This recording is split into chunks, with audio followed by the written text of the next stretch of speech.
बिस्मिल्लाहिर्रहमानिर्रहीम, अस्सलाम वालेकुम and good morning. Welcome to सुबह की सोच। मैं हूं Namra Tariq and I hope कि आप सब बिल्कुल ठीक ठाक होंगे। एक अच्छी खबर है आप लोगों के लिए, वो ये कि महकमा मौसमियात ने मुल्क भर में कराची के अलावा लेकिन बारिशों के नवीद सुना दिए, जिससे एक्सपेक्ट ये किया जा रहा है कि मौसम की जो गर्मी है और जो गर्मी है उसकी शिद्दत है उसमें थोड़ी कमी वाक़ई हो सकती है। जहाँ पे गर्मी की शिद्दत में कमी वाक़ई होने की कुछ हमें खुशखबरी मिली है, वहीं पे अगर केसेस की बात की जाए ख़ासतौर पर इमरान खान के खिलाफ, मतलब आप ये कह सकते हैं कि सियासी पारा भी नीचे आने की कुछ खबरें सामने आना शुरू हो चुकी हैं।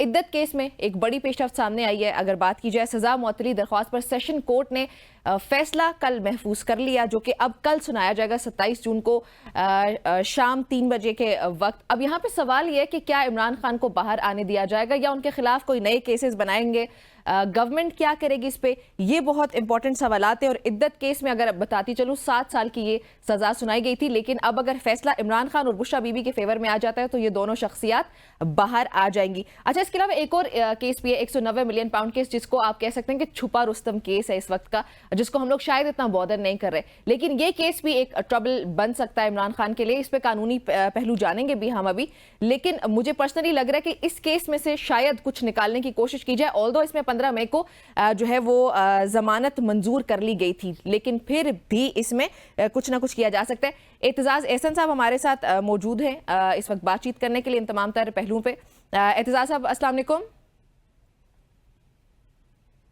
एतजाज साहब आप हमें सुन पा रहे हैं? जी सुन रहा हूँ, बिल्कुल।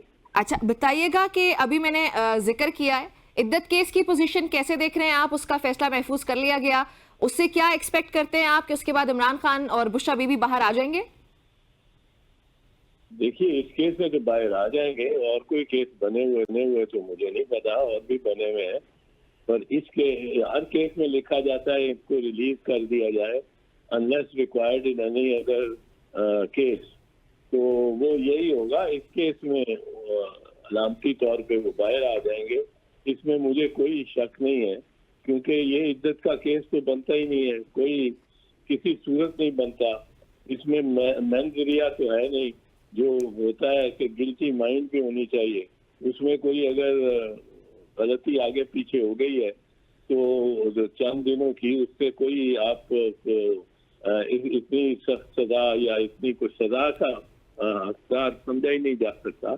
आप देखें दुनिया में जो खबर छपी है, और बहुत बहुत ममालिक में वो ये छपी है कि Imran sentence to 10 years imprisonment for sleeping with his wife। अब बोल तो वो पढ़ा चुके थे, और इसमें ये किसी का ख्याल है कि चंद दिन आगे पीछे हो जाए तो उस पर कोड़े पड़ जाने चाहिए और 10-10 साल सजा हो जानी चाहिए। ये तो इस्लाम का भी, मैं इतना कोई आलम नहीं हूँ इस्लाम पे, पर जो गांधी साहब ने कहा, जो दीगर उलमा ने कहा, बहुत सारे उलमा ने, कि ये तो सजा बनने का कोई सवाल पैदा ही नहीं होता। फिर जिस तरह आपने ये केस चलाया है, एक ऐसे बंदे, एक गवाह की भी होती है क्रेडिबिलिटी, उसको एतमाद कितना किया जा सकता है, क्या वो ऐसा शख्स है जिससे एतमाद किया जाए?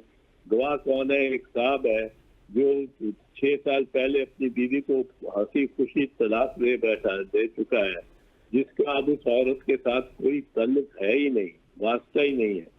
वो गवाह जब उसने तलाक दी तो उसके साथ उसके बयानात आए कि इतनी जैसी पारसा और पाक दामन खातून मैंने कभी दुनिया में देखी नहीं, न सुनी, और ये बिल्कुल पाक दामन है, पाक है, बेगुनाह है।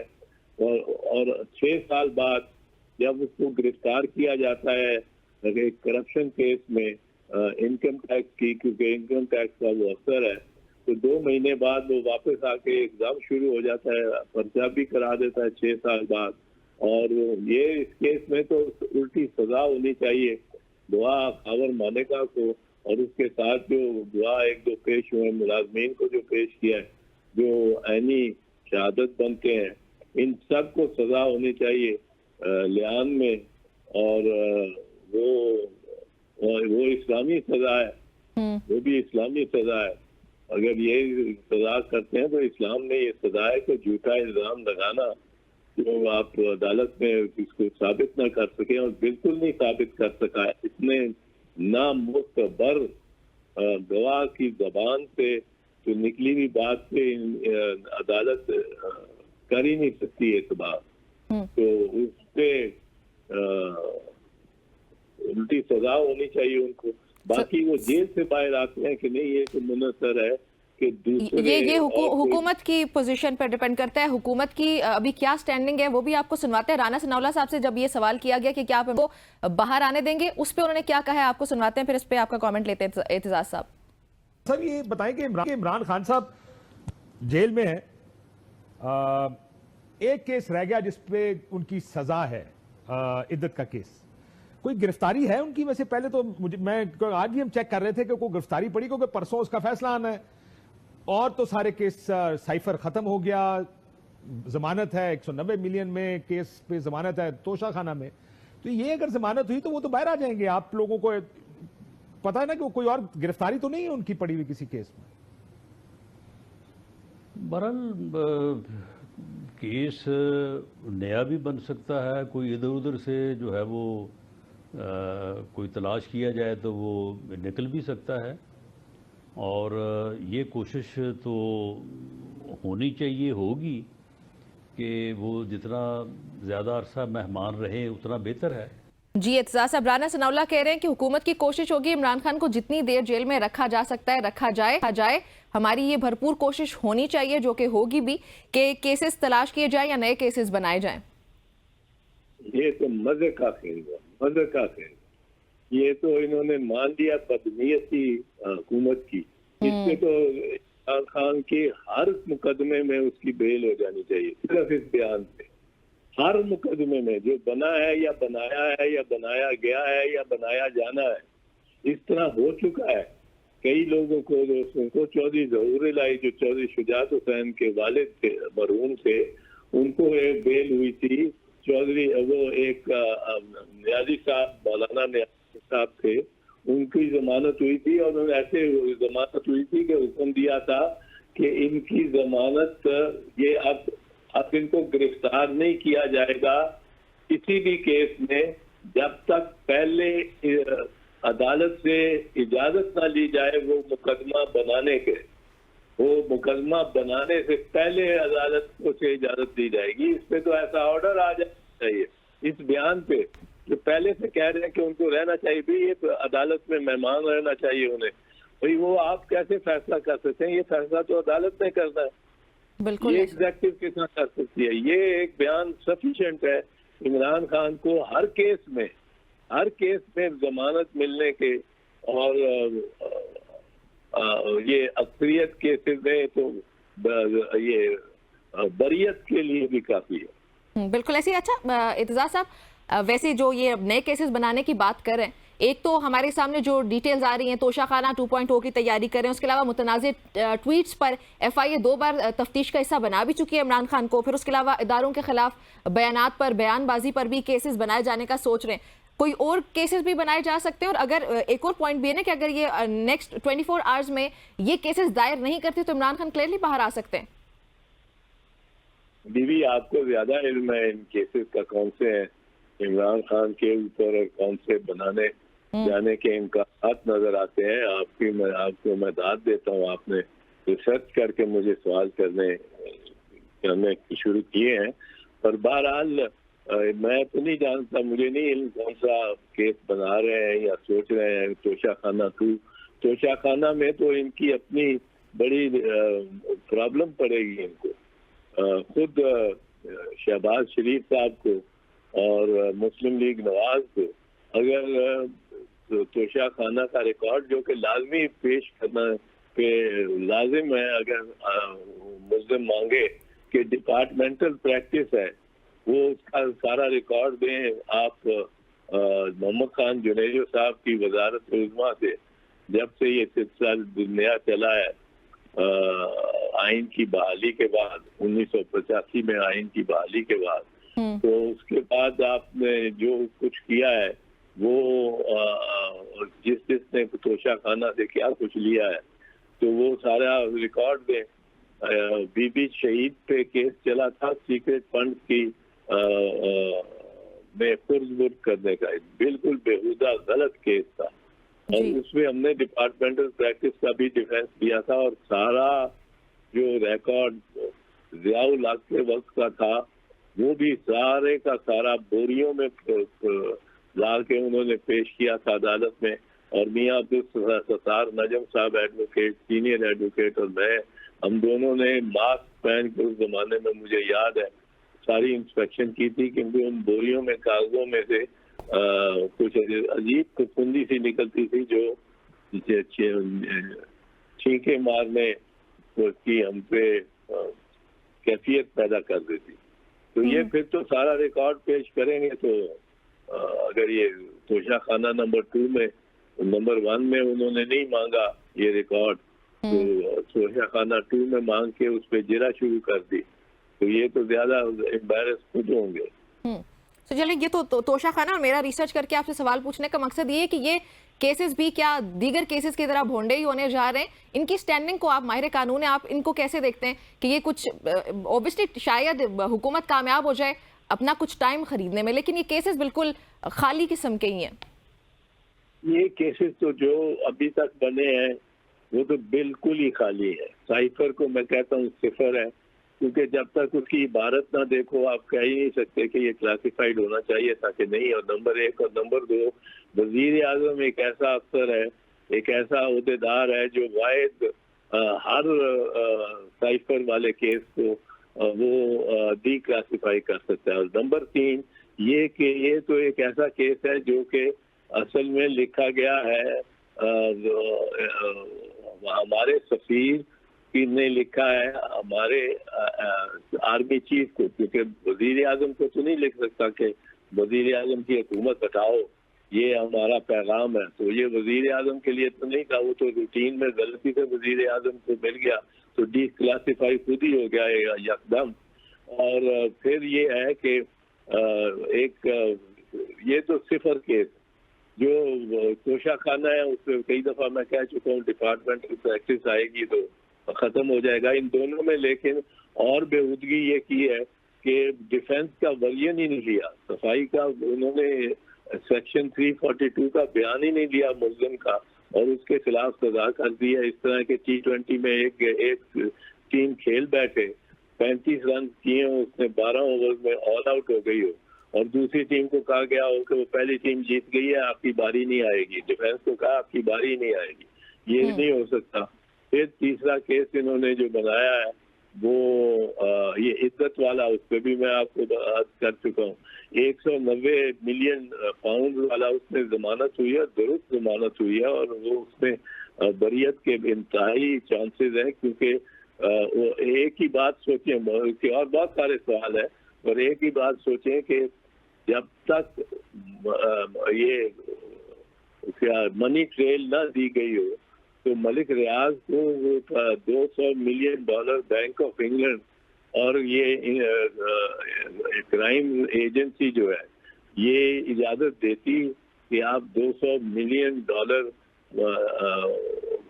ये बरतानिया से बाहर ले जाए? कभी नहीं।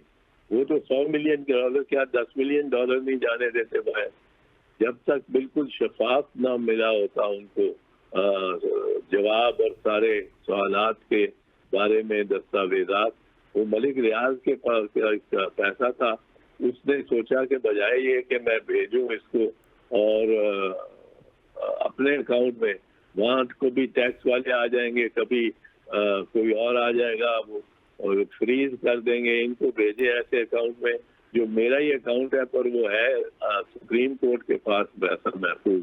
तो वो उसने ये उधर भेज दिया, क्लियर करा के सारा कुछ। तो उसमें क्या पड़ा है, क्या मुझे नहीं समझ आती है, क्यों सिर्फ $200 मिलियन है, पाउंड है, तो उससे बहुत बड़ा केस बन जाता है। केस तो बनता है अगर उसमें कोई उसके पीछे कोई सबूत हो, शहादत हो, कोई गवाह हो। ये खावर माने का जाके गवाह से तो बेइंसाफ नहीं किया जा सकता, एतमाद नहीं किया जा सकता। बिल्कुल। अच्छा इत्तेज़ाज़ साहब, मोहम्मद ज़ुबैर साहब का इंटरव्यू आपने ज़रूर सुना होगा, जिसमें उन्होंने कुछ लंदन में मुलाकातें जो हुई उनके बारे में बात की। अब उस मुलाकात के बाद उस बयान के बाद ख्वाजा आसिफ का भी बयान सामने आया। उन्होंने एक प्रोग्राम में कहा कि बाजवा साहब, मैं एग्जैक्टली वर्ड्स कोट कर रही हूँ, बाजवा साहब बिल्कुल राब्ते में थे, एक्सटेंशन की बात हुई थी, हमने एक्सटेंशन के हक में वोट देने का फैसला किया, मेरे जिम्मे लगाया गया कि असेंबली में इसकी हिमायत की जाए, जनरल फैज से भी मुलाकात हुई। तो ये लोग 2019 की बात करें, अब इसकी तरदीद में राना सनाउल्लाह कह रहे कि ये बोगस बयानात हैं। अब किसका यकीन किया जाए? और साथ ही फिर ये तो इमरान खान के एक और बयानिए की जीत है कि उनकी हुकूमत को गिराने के लिए बाकायदा लंदन प्लान बना। अब मैं बहुत सारी बातों का अमीन तो नहीं हूँ, राजदान नहीं हूँ, पर बज़ाहिर जो अगर आप फोरेंसिक देखें, यानी कानून और आइन की निगाह से और मंतक से, बाकायदा मंतक से देखें तो बिल्कुल ख्वाजा आसिफ यहाँ दुरुस्त महसूस होते हैं। ख्वाजा साहब तो इतना सच्चा आदमी कई दफ़ा निकलता है, कई मरतबा ज़रा दुरुगोई से भी कुछ थोड़ा सा फायदा उठा लेते हैं, लेकिन इतना सच्चा आदमी कि उसने कहा कि मैं हार रहा था, मैं 2018 की इलेक्शन हार रहा था, लेकिन मैंने फिर बाजवा को जनरल बाजवा को फोन किया, उसको कहा मुझे तो हरा रहे हैं ये, उसने कहा फिक्र न करो मैं ठीक करा देता हूँ, और उसके बाद मेरा रिजल्ट जो है वो जीत वाला हो गया। और ये तो बड़ी वाज़े अंदाज में उनसे सच्चाई अक्सर निकल जाती है, और मौलाना सनाउल्लाह उनके मुकाबले में नामोतबर गवाह है, जब खासकर वो कह रहे हैं कि राना साहब कि हम केस बनाएंगे भी और ये हमारा इरादा है, और नए केस भी बनाएंगे और बन सकते हैं, बनने चाहिए, क्योंकि उसको अंदर रख भैया उसको अंदर रखना या नहीं रखना ये तो अदालत में फैसला करना है ना। अच्छा इत्तेज़ाज़ साहब, ये जो बयानात है ना, जैसे अभी हम बात करें ख्वाजा आसिफ का बयान हो गया या फिर मोहम्मद जुबैर का हो गया, चले वो पार्टी छोड़ गया, उसके बाद भी राना सनाउल्लाह का इतना ये इंपॉर्टेंट बयान कल सामने है, ये हुकूमत अपनी पोजीशन खुद ही वीक नहीं कर रही है और इमरान खान के नैरेटिव को मजीद तकवीयत मिल रही है? बहुत वीक कर रही है, और इसमें ये जो इस वक्त केस चल रहा है सुन्नी इत्तेहाद काउंसिल की मखसूस नशिस्त वाला, उसकी तरफ भी उस पे तो और ज्यादा अपने आप को कमजोर कर रही है गवर्नमेंट। उसमें एक बात तयशुदा है तकरीबन, और ये इसमें अक्सरियत की राय है और मेरी अपनी राय है, कि जो सुप्रीम कोर्ट ने ऑर्डर दिया 3 जजेस का ऑर्डर था 13 जनवरी का, जिसके तहत इलेक्शन कमीशन ने छीन दिया बल्ले का निशान, वो भी बिल्कुल गैर आईनी था, क्योंकि बल्ले का निशान, ये फैसला इस बुनियाद पे किया गया कि बल्ले का निशान जो है ये निशान पीटीआई का है, एक सियासी जमात का है। असल में सियासी जमात का निशान नहीं होता, ये निशान होता है वोटर का, वोटर की सहूलत के लिए होता है। और इसमें सुप्रीम कोर्ट ने कहा है 2 केसेस में, दोनों बेनजीर भुट्टो शहीद के नाम से केसेस 1988 के PLDs में और 99 के PLDs में रिपोर्टेड है, जिनमें मैं पेश हुआ हूँ बतौर वकील।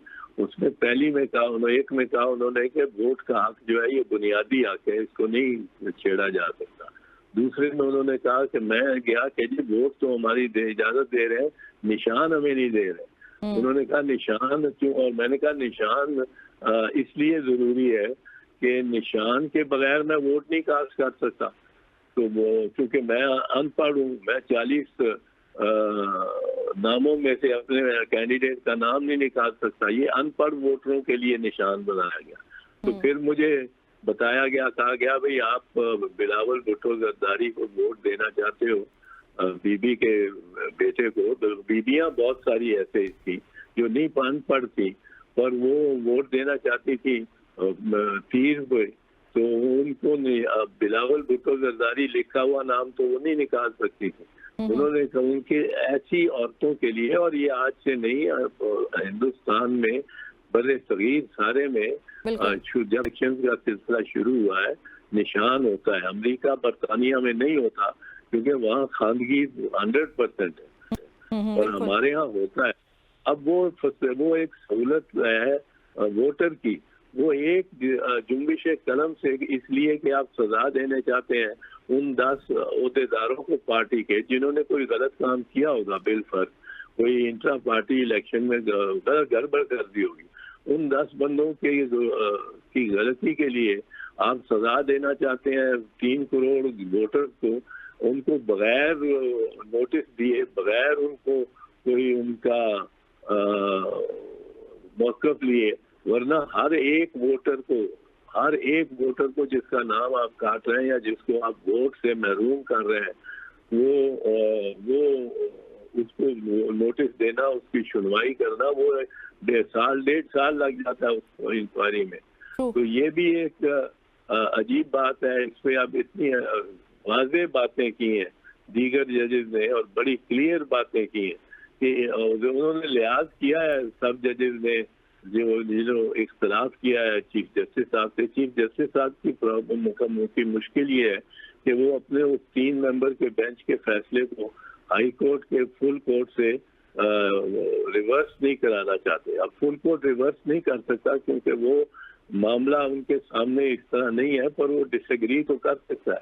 तो कहते हैं कि we do not approve of this finding, और अप्रूव नहीं होनी चाहिए ऐसी फाइंडिंग कि आप 3 करोड़ वोटर्स को बकियत जुम्बिश कलम एक दस्तखत से उनको डिसएनफ्रेंचाइज कर दें, उनको वोट के हक से महरूम कर दें, वो वोट ही कास्ट न कर सकें।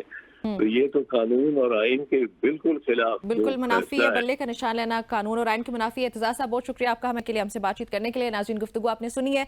कल 27 जून है, दिन 3 बजे ये फैसला आना है इद्दत केस से मुतालिक, और ये इंपॉर्टेंट इसलिए होगा कि अगर नेक्स्ट 24 आवर्स में कोई मजीद केस दायर नहीं किया जाता तो इमरान खान और बुशरा बीबी दोनों बाहर आ जाएंगे। वो बाहर आते हैं या नहीं, हुकूमत क्या करेगी, ये आज के दिन आप एक्सपेक्ट कर सकते हैं। बहुत सारी बड़ी खबरें सामने आएंगी। एक ब्रेक शामिल करते हैं।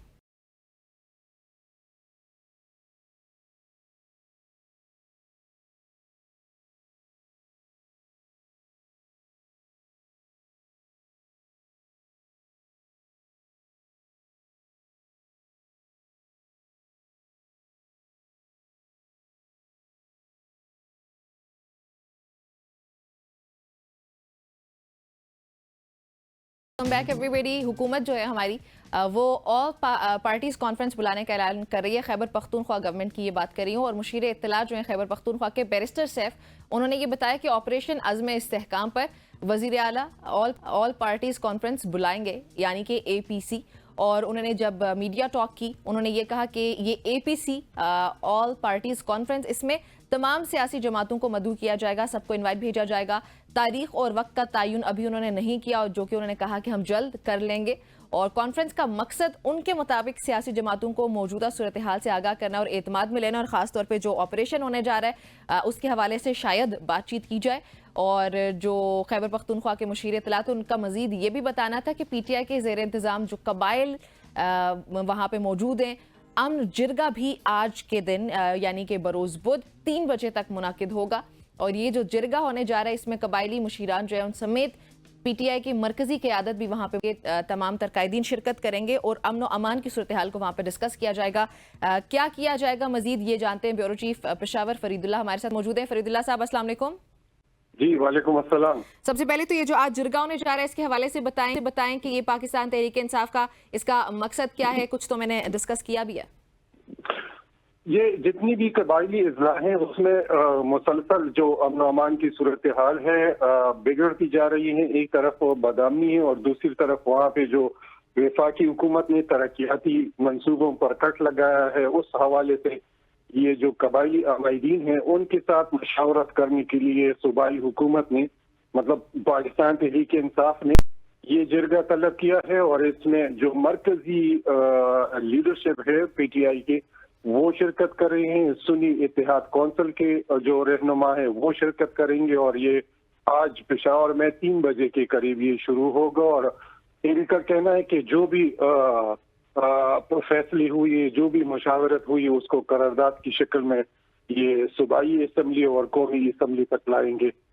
बिल्कुल। अच्छा, APC के हवाले से भी बताइएगा, उसका ऐलान किया कल बैरिस्टर सैफ ने, उन्होंने बताया। अब इसका मकसद क्या है, क्या अचीव करना चाह रही है KP गवर्नमेंट? जी, APC में इन्होंने सिर्फ अभी ऐलान तो किया है, लेकिन ये क्योंकि यहाँ जितनी भी सियासी जमातें हैं, बिलखुसूस अवामी नेशनल पार्टी JUI, ये जो सियासी जमातें हैं वो इसकी मुखालिफत कर रहे हैं। अब भी इन्होंने किसी को इनवाइट तो नहीं किया और न ही तारीख का ऐलान किया है, लेकिन ये है कि यहाँ जितनी भी ये आपने क्या जमातें बताया, हैं, इवन के जमात इस्लामी किसकी मुखालिफत कर रही है? सारी जितनी भी हैं वो जो प्रोपोज्ड ऑपरेशन है अज़्म अच्छा, ऑपरेशन की हिमायत नहीं कर रही, ठीक है। हाँ, क्योंकि इवन के जो पीटीआई है उसका जो साबिक स्पीकर है कौमी असम्बली का असद कैसर, उनका कहना है कि अभी तक जो जितनी भी वो ऑपरेशन हुए हैं वो कामयाब उसका नहीं हुए। रिजल्ट क्या निकला है। और एएनपी का जो मौक़िफ़ है सामने आया है वो उनका कहना है कि 70 से ज्यादा जो कलदम तंजीमें हैं वो तो पंजाब में है, उनके हेडक्वार्टर पंजाब में है, तो ऑपरेशन का आगाज वहां से करना चाहिए।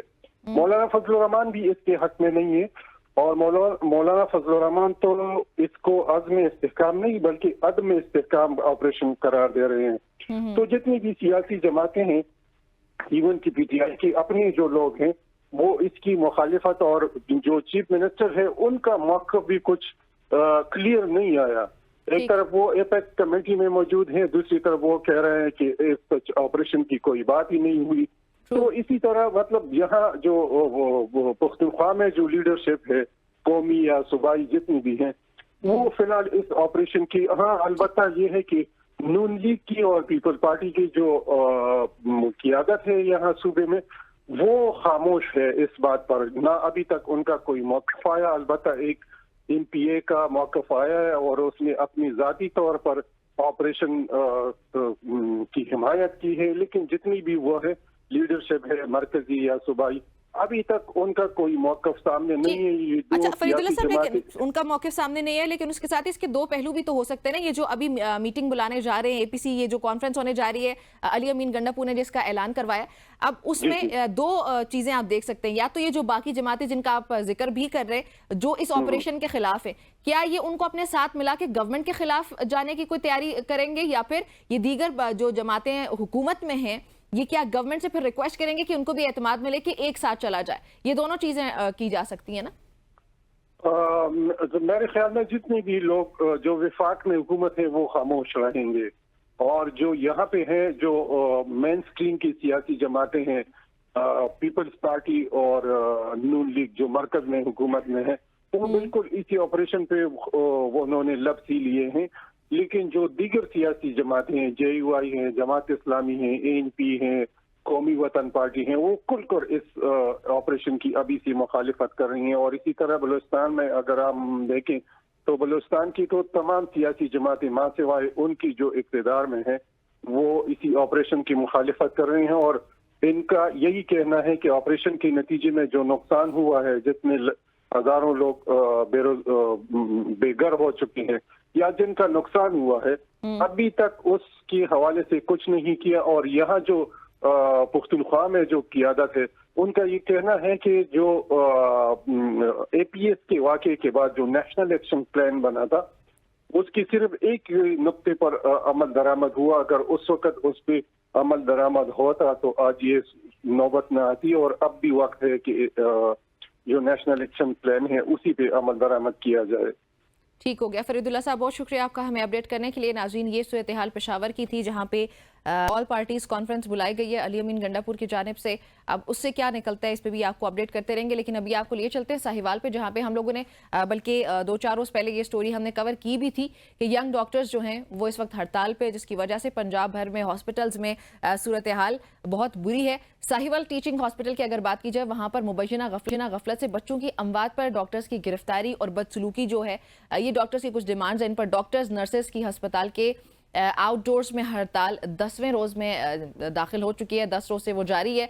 डॉक्टर्स की ये जो हड़ताल है से लाहौर के टीचिंग और जो गवर्नमेंट हॉस्पिटल्स हैं उनके आउटडोर्स में भी हज़ारों मरीज ख्वार हो रहे हैं। हमने ये उस दिन भी डिस्कस किया था, लेकिन जो महकमा सेहत है पंजाब का, वो डॉक्टर्स को 24 जून तक आउटडोर्स खोलने का अल्टीमेटम भी वो जो है वो ख़त्म हो चुका है। पुलिस और इंतज़ामिया की मदद से जो हड़ताल ख़त्म कराने की कोशिश वो कामयाब नहीं हो सकी, और जो प्रोफेसर्स के ज़रिए शोबा आउटडोर्स वो चलाने का हुकूमती मंसूबा भी नाकाम हुआ।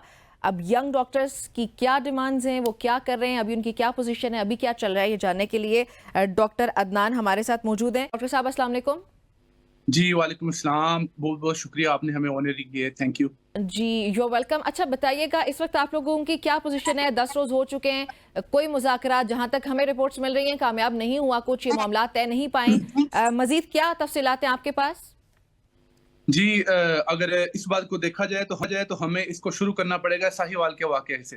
हम्म, साहिवाल के अंदर पूरी कौम ने, बल्कि पूरी दुनिया के अंदर जितने भी डॉक्टर्स थे, उनका वक़ार मजरूह हुआ है। पूरी दुनिया के अंदर लोगों ने देखा कि किस तरह से कौम के जो मसीहा हैं, कौम के जो मसीहाओं के उस्ताद हैं, हमारे प्रोफ़ेसर्स और हमारे प्रिंसिपल्स, हमारे एमएससी साहब, उनको हथकड़ियाँ लगा के, उनकी बैक के पीछे उनके हाथ बाँध के, उनको उनके तुलबा के अंदर पंजाब पुलिस की जो नौजवान है वो धकेल कर लेके गए।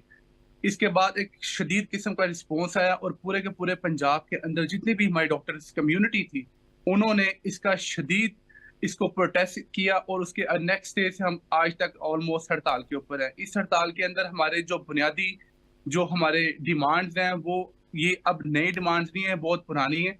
उनमें नंबर 1 चीज़ हम जो डिमांड कर रहे हैं कि ये जो साहिवाल वाक़े के अंदर जो इफेक्टिव हैं या जो लोग जो कसूरवार हैं, उनका फौरन से ऑडिट किया जाए, हम्म, उनकी शफ़ाफ़ इंक्वायरी करवाई जाए, जो कि वहाँ पे उस वक़्त 112 मौजूद थी, जो वहाँ से रिपोर्ट्स आ रही हैं, उसमें किसी भी एक भी डॉक्टर का कसूर अभी तक नहीं निकला। सारे जो महकमे हैं, सारी जो इंक्वायरी रिपोर्ट्स हैं, वो क्लियरली ये बता रही हैं कि कोई भी डॉक्टर कसूरवार नहीं था।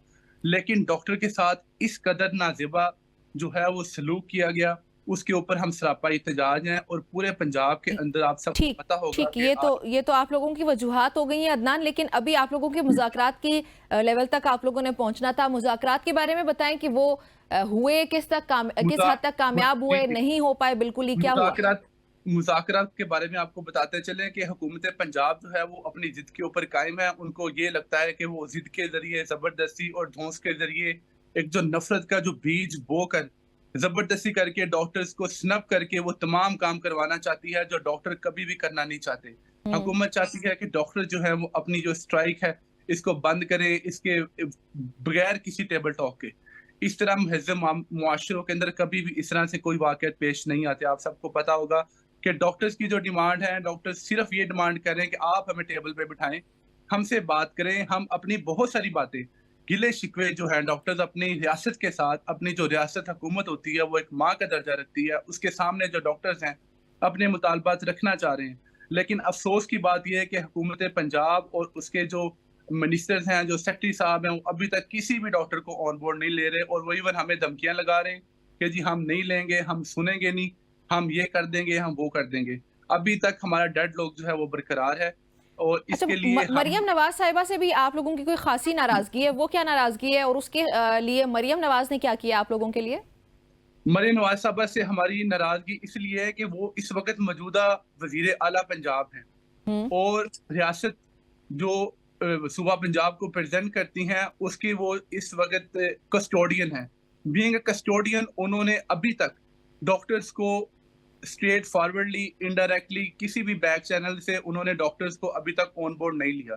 सही। इवन दो अपनी जो ब्यूरोक्रेसी है, उनकी जो मिनिस्टर्स हैं, उनके ज़रिए हमें डील करना चाह रही हैं। हम हम्म, चाह रहे हैं कि हम चीफ मिनिस्टर साहिबा से डायरेक्ट बात करें, क्योंकि हमारा राइट बनता है, वो हमारी चीफ मिनिस्टर साहिबा है, हम उनसे कुछ बातें करना चाह रहे हैं, क्योंकि वो ठीक सिर्फ पिक्चर की एक साइड देख ली, उन्होंने अभी तक हमारी साइड नहीं सुनी। तो दिस इज़ अवर राइट कि हम उनसे अपनी तमाम डिमांड्स को ऑन टेबल बैठ के उनसे बात करें। ठीक हो गया अदनान, बहुत शुक्रिया आपका हमें वक्त देने के लिए। नाज़रीन, इस वक्त ये हड़ताल जारी है 10 रोज से और इसकी वजह से आवाम को मसाइल का सामना करना पड़ रहा है। पहले ही हमारी जो सरकारी अस्पताल होते हैं उनकी सूरत हाल इतनी बुरी होती है कि नेचुरली आवाम को बहुत मुश्किलात का सामना करना पड़ता है। तो आप इमेजिन करें कि जब अस्पतालों के ये हालात होंगे, डॉक्टर्स ही नहीं होंगे, इंतजामिया ही नहीं होगी, हड़ताल होगी, तो फिर उस वक्त क्या सूरत हाल हो चुकी होगी। यकीनी तौर पर सूरत हाल इस वक्त बहुत बुरी है और महकमा सेहत को, पंजाब गवर्नमेंट को, मरियम नवाज साहिबा को फौरी तौर पे जहां वो इतनी मुतहरक नजर आती हैं, इस केस के लिए भी उनको होना चाहिए, क्योंकि डॉक्टर्स की कुछ जो जायज़ डिमांड्स हैं उनको पूरा किया जाए और इस शोबे को वापस बहाल किया जाए। एक ब्रेक शामिल करते हैं, ब्रेक के बाद इंपॉर्टेंट सेगमेंट से आपने देखते रहना सुबह की सोच।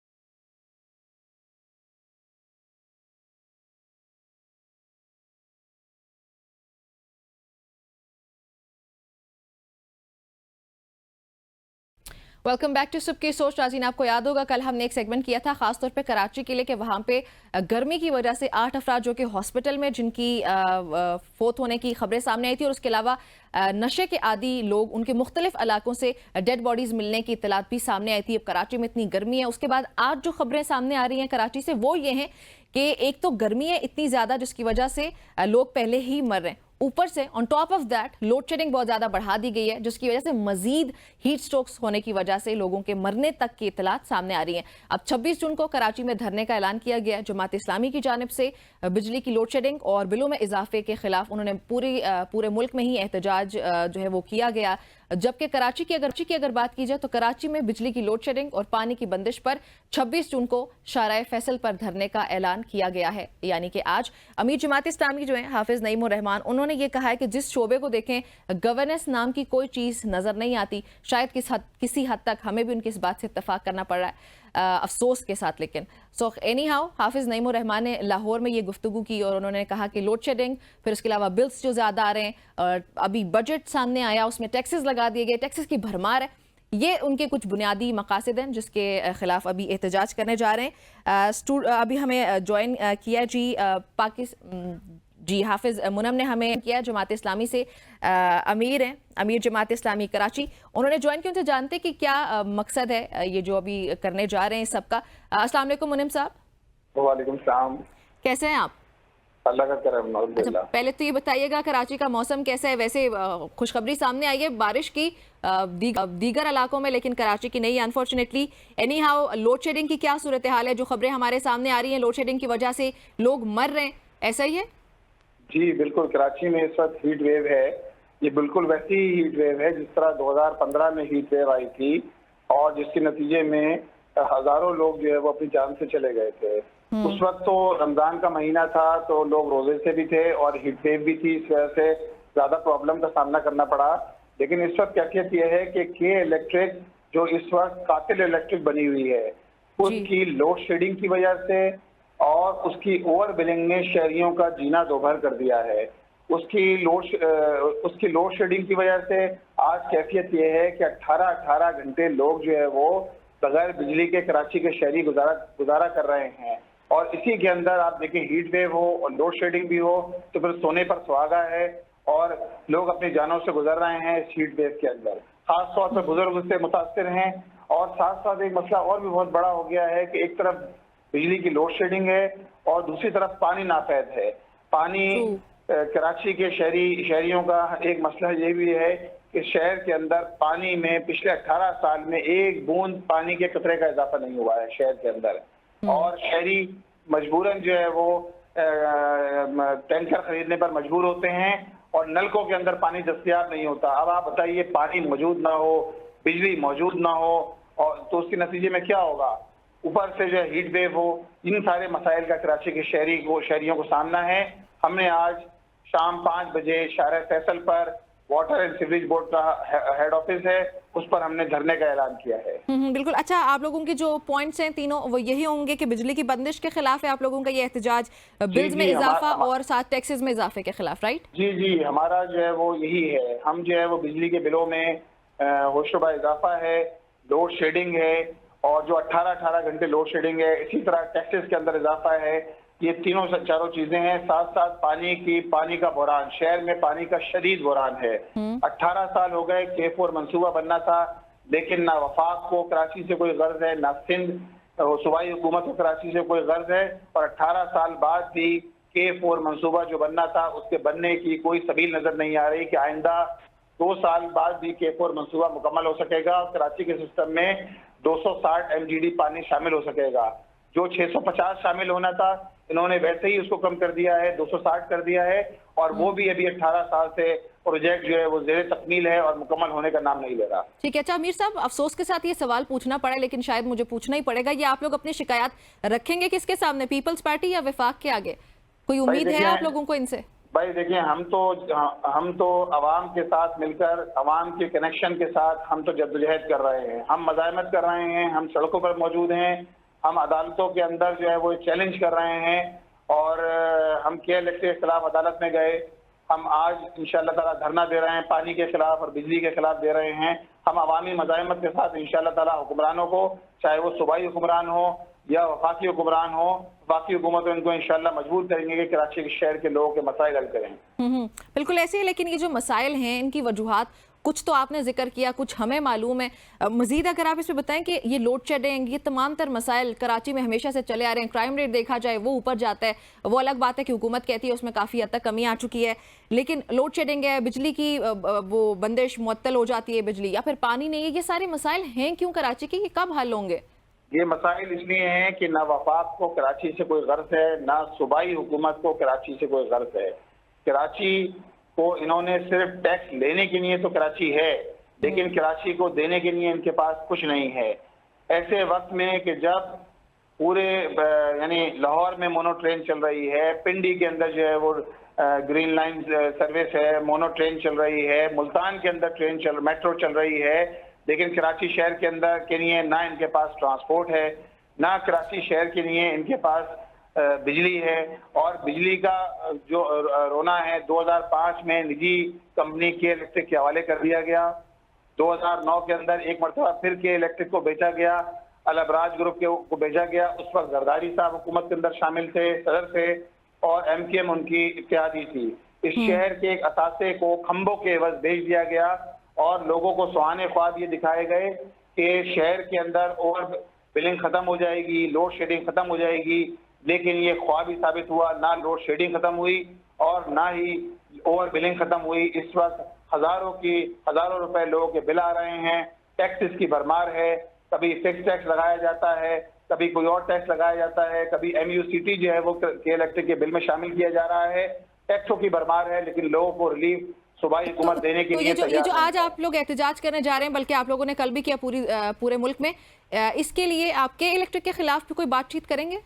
जी बिल्कुल, हमारा ये एहतजाज पानी और बिजली दोनों के खिलाफ है।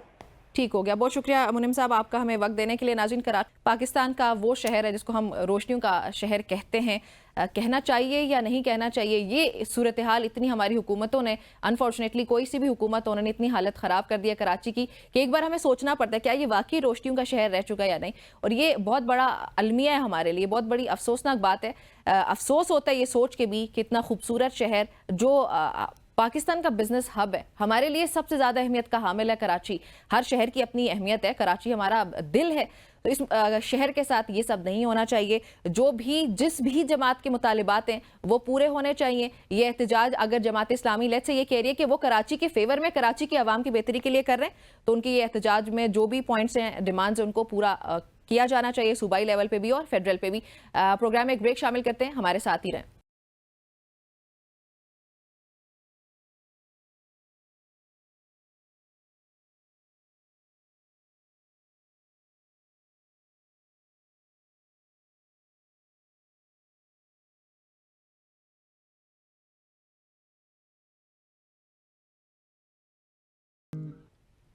वेलकम बैक एवरीबॉडी, एक बार फिर से खुश आमदीद कहते हैं सुबह की सोच में। एक अच्छी खबर है, खुशी की खबर है, हैरत की भी है कि अफगानिस्तान पहली बार सेमीफाइनल में पहुंच चुका है। हमारा ब्रदर मुल्क है ये, और हम लोगों की जो एक अच्छा रिश्ता है हमारा अफगानिस्तान के साथ, तो खुशी भी होती है, लेकिन एक तरफ दुख भी होता है कि पाकिस्तानी टीम जो है वो वर्ल्ड कप से बाहर है। लेकिन अफगानिस्तान को अप्रिशिएट करना बनता है कि जिस डिटर्मिनेशन के साथ इस वर्ल्ड कप में वो टीम खेली है, जितना अच्छा मॉडर्न क्रिकेट उन्होंने खेली है, और वो फाइनली पहुँच चुके हैं सेमीफाइनल्स में। अमेरिका और वेस्ट इंडीज़ में जारी ICC T20 वर्ल्ड कप के सुपर 8 मरहले का आखिरी मैच जो है वो अफगानिस्तान ने DLS मेथड के तहत बांग्लादेश को 8 रन से हराकर सेमीफाइनल तक अपनी जगह बना ली है, रसाई हासिल कर ली। और इस मैच में जीत के बाद अफगानिस्तान ने तारीख में पहली मरतबा किसी भी ICC वर्ल्ड कप के सेमीफाइनल तक रसाई हासिल की। और अफगानिस्तान ने बांग्लादेश को भी शिकस्त देकर ऑस्ट्रेलिया को भी टूर्नामेंट से आउट कर दिया। ऑस्ट्रेलिया इतनी बड़ी टीम है, टूर्नामेंट से उसको आउट कर दिया अफगानिस्तान ने ग्रुप मरहले में न्यूजीलैंड को बड़ी शिकस्त दी और फिर सुपर 8 मरहले में ऑस्ट्रेलिया को भी हरा दिया है। हसनैन हमारे साथ मौजूद हैं, हसनैन लियाकत स्पोर्ट्स जर्नलिस्ट हैं, स्पोर्ट्स हमारे, उनसे जानते हैं कि वो क्या राय रखते हैं, अफगानिस्तान को वो भी अप्रिशिएट करते हैं नहीं। हसनैन, अस्सलाम वालेकुम। वालेकुम सलाम निमरा, कैसी हैं आप? अल्हम्दुलिल्लाह। Hasnain, do you appreciate Afghanistan as I do? Definitely, देखिए अफगानिस्तान की तो अप्रिसिएशन बनती है, क्योंकि मैंने कल भी एक वर्ड यूज किया था, हमारे कल्चर में एक वर्ड यूज होता है कि इसको आए हुए जुमा 8 दिन हुए।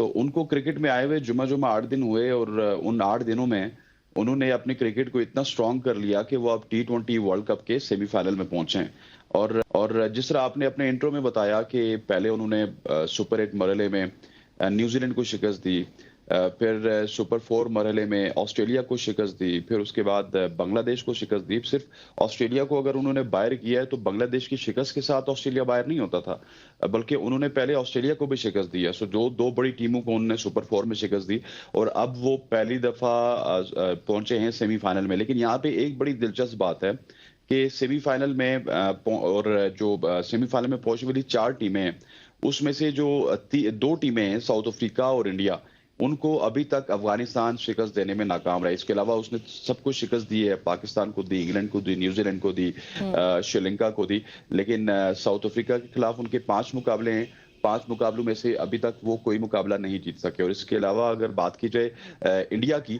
तो इंडिया के खिलाफ वो 12 मैचेस खेल चुके हैं, 12 में से वो आज तक एक मैच भी नहीं जीत सके। इसके अलावा वो तमाम टीमों को हैवी मार्जिन से मात भी दे चुके हैं। हमारी जो सी टीम थी उसको तो उन्होंने 3 मैच हराए थे, लेकिन आपको याद होगा हमें 2023 के वर्ल्ड कप में उन्होंने पहली दफा हमारी जो फुल मेंबर टीम थी उसको उन्होंने शिकस्त दी थी। और they are doing very great, mean to say कि उनके पास सिर्फ वो ग्रेट नहीं कर रहे, उनके पास इंग्रेडिएंट्स मौजूद हैं। उनके पास अगर आप देखेंगे, उनके स्पिनर्स को देखेंगे, उनके फास्ट बॉलर्स को देखेंगे, उनकी तमाम तर चीजों को देखेंगे तो वो इंटैक्ट हैं। हाँ, बहुत सारी जगहों पे इतनी ज्यादा वैरायटी नहीं है उनके पास। आप देखिए कि आप उनके ओपनर्स को निकाल दें तो उनका जो मिडिल ऑर्डर है वो पाकिस्तान से भी गया गुजरा है, लेकिन उनके बॉलर्स बहुत ही ज्यादा आउटस्टैंडिंग हैं। उनके अंदर जो पैशन है, उनके अंदर जो यूनिटी है, कोई भी शख्स आता है तो वो इक्का दुक्का रन बना देता है, 10-15 रन बना के वापस चला जाता है। लेकिन जो बेसिक फैक्टर है जो वहां पे है और हमारे यहाँ मिसिंग है, वो है यूनिटी एंड पैशन। जब तक unity and passion Pakistan cricket team में भी थी तो ये भी 2021 में, 22 में सेमीफाइनल में और फाइनल में पहुंचते रहे। लेकिन जब ग्रुपिंग आ गई, दोस्ती यारी आ गई, यूनिटी खत्म हो गई, पैशन खत्म हो गया, मेरिट तो खत्म हो पाकिस्तान गया। टीम कहाँ, जी हाँ, मेरिट खत्म हो गया तो पाकिस्तान टीम कहाँ पे पहुंच गई और अफगानिस्तान टीम कहाँ पे पहुंच गई। तो ये एक मेरा ख्याल है कि समझने वालों के लिए ये एक बहुत बड़ा एक इशारा है कि आपने अगर अपनी क्रिकेट को आगे लेके चलना है तो ये 3-4 इंग्रेडिएंट्स आपकी टीम में भी होने चाहिए। बिल्कुल। और हसनैन, ऑस्ट्रेलिया जैसी स्ट्रांग टीम का बाहर चले जाना, क्या अफगानिस्तान की टीम इतनी ज्यादा स्ट्रांग हो गई या फिर ऑस्ट्रेलिया की टीम थोड़ा वीक पड़ गई है, हुआ क्या है? देखिए, ऑन इस डे अफगानिस्तान अच्छी क्रिकेट खेलता है, लेकिन मैं ये बिल्कुल नहीं कहूंगा कि अफगानिस्तान की कोई ऐसी टीम है कि जो कि बिल्कुल अनबीटन है या जिसके पास ऐसे रिसोर्सेज हैं कि वो ऑस्ट्रेलिया को भी बीट कर सकती है। ठीक है, उन्होंने बीट किया, लेकिन मसला ये है कि when we talk about Afghanistan ना, वो सिर्फ पैशन के साथ खेलते हैं, लेकिन उनके अंदर लूप होल्स बहुत ज्यादा हैं। और मैंने कल भी अपने प्रोग्राम में बात की थी कि आप देखिए कि ये जो स्टेजेस है ना वर्ल्ड कप की, पहले सुपर 8 था, फिर सुपर 4 था, ये जो स्टेजेस है ये बड़ी अजीब गरीब सी हैं। मतलब सुपर 4 में भी देखिए, फिर सुपर 8 में देखिए कि इसमें आपके मुकाबले इतनी ज्यादा टीमों के साथ पड़े नहीं और फिर दूसरी टीमों को मार्जिन नहीं मिला। जैसे आपको एक मैं मिसाल देता हूँ साउथ अफ्रीका की, 7 मैचेस साउथ अफ्रीका जीत के सेमीफाइनल में पहुंचा। अगर 6 मैचेस साउथ अफ्रीका ने जीते हुए थे, 4 मैचेस वेस्ट इंडीज ने जीते हुए थे, आखिरी मैच अगर वेस्ट इंडीज जीत जाता तो वेस्ट इंडीज 5 मैच जीत के वो सेमीफाइनल में पहुंच जाता। सो इस तरह की सिचुएशन में अक्सर जो है वो छोटी टीम को फायदा होता है। अफगानिस्तान की क्रिकेट को अभी बहुत वक्त लगेगा, लेकिन ये मैं समझता हूं कि अभी जो है वो अच्छी ग्रिप में इस वजह से है कि उनके पास जो स्पिनर्स हैं वो वर्ल्ड क्लास के स्पिनर्स हैं, फिर उनके जो फास्ट बॉलर्स हैं स्पेशली फजल हक फारूकी और नवीन, उनको वो जो विकेट्स है वो शूट करती हैं और उन्होंने काफी अरसा जो है यहीं पे क्रिकेट खेली। आप देखिए ना पीछे जो वेस्ट इंडीज के कंडीशंस हैं वो वहां पे क्रिकेट खेलते आते रहे, लेकिन हमारी टीम जो है वो या दूसरी टीम हो वो तो आधी क्रिकेट उन्होंने अमेरिका में खेली है जहां पे रन ही 100 बनते थे।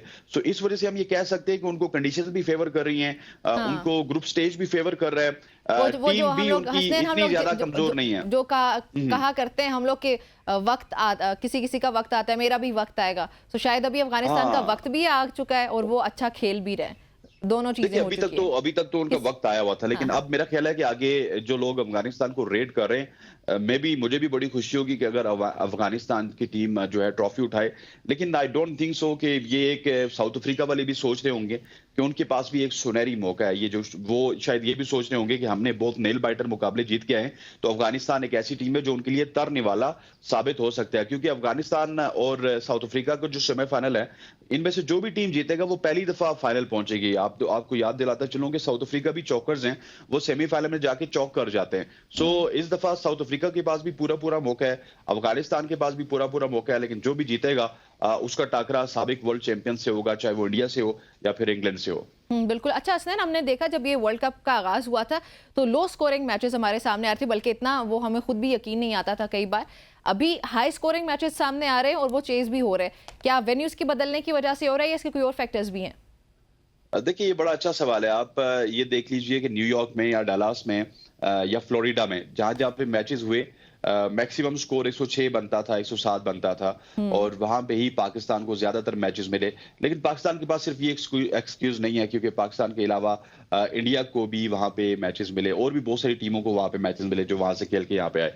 लेकिन ये वाकई पिचेस का फर्क है। जो अमेरिका था उसका जो वर्ल्ड कप जो था वो मैं आपको बताऊं तो वो फ्लॉप नजर आया, क्योंकि जहां पे रन्स नहीं बनेंगे, जहां पे सिर्फ बॉलर्स का राज होगा, तो वहां पे जो शायकीन क्रिकेट है उनको काफी ज्यादा मुश्किलात होती हैं। लेकिन whereas when we talk about West Indies, so West Indies की कंडीशंस मुझे इंटायरली डिफरेंट लगी हैं।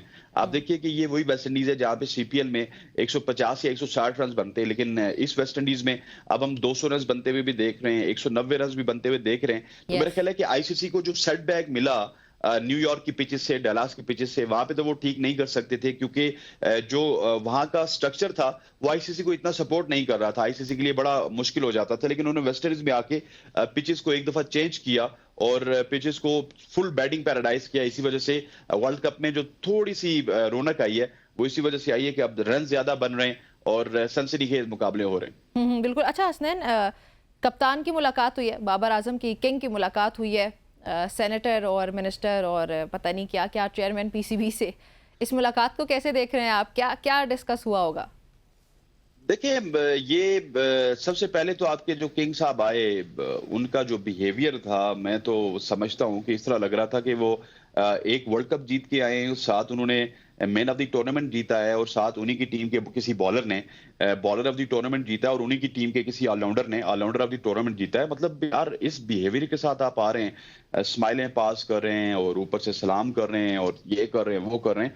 अजीब व गरीब सी एंट्री थी बाबर आजम की। और मैं समझता हूँ कि अगर कोई साबिक कप्तान किसी को याद हो कि वर्ल्ड कप किस तरह आया करते थे, या फिर इंडिया की सीरीज या इंडिया के हारने के बाद किस तरह कप्तान आया करते थे, तो ये बड़ा हैरानकुन होगा। क्योंकि बाबर आजम के साथ जो चहीतू वाला सलूक किया जा रहा है, ये इनकी अपनी पीआर कंपनीज करती हैं, अपने ही इनके लोग आगे खड़े होते हैं जो कि बाबर बाबर के नारे लगा रहे होते हैं। क्योंकि इस वक्त मैं आपको बताऊं, अवाम की जो पल्स है ना, इससे पहले कि मैं आपके सवाल को एड्रेस करूं, तो अवाम की जो पल्स है वो ये कह रही है कि आपका बाबर आजम जो है इस वक्त एक किस्म का वो सारा के सारा मुरद इल्जाम वो है इस शिकस्त का।